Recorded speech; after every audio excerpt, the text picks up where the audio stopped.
Hello YouTube, again, part 2 of making a socket server in C#. Okay, in our last tutorial we got the bytes from the text.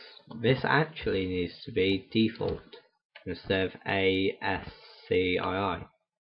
Now, in this tutorial we will be working on the receiving part.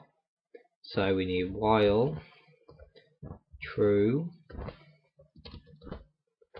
thread.sleep 500 milliseconds, and then int rec equals ack.receive.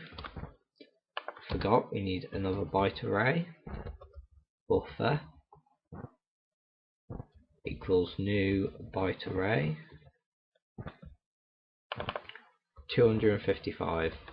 Now you can actually have this as any number, but it has to be a power of 2. That's the only rule.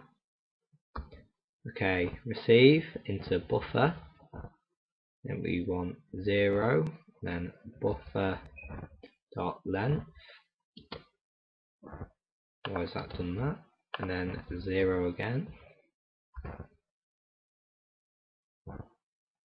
Oh, it's capital.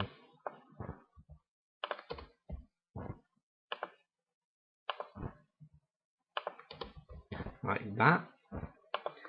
Okay, then we need array dot resize ref buffer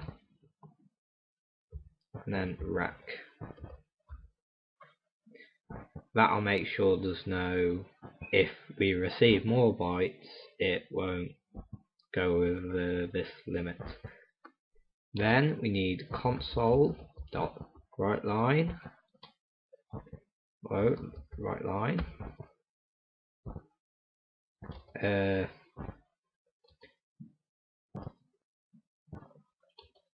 encoding dot get dot default dot get string buffer, and there we are, done.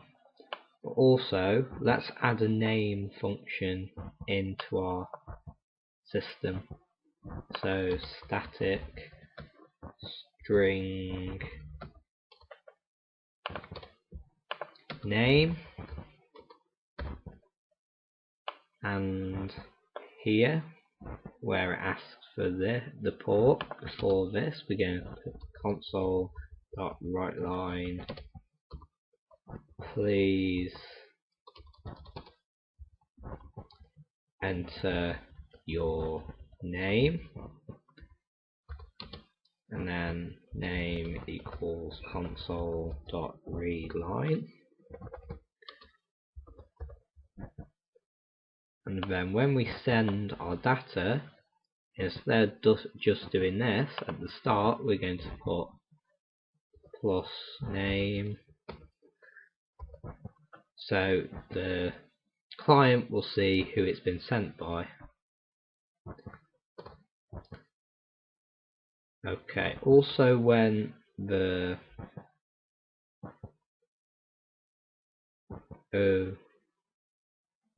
yeah, that's okay, yeah, that's okay. And there we are, we're done. You might note, after we've got the set, we need to start our receiving thread as well. Okay, we're done there. So in the next tutorial we will be making the client.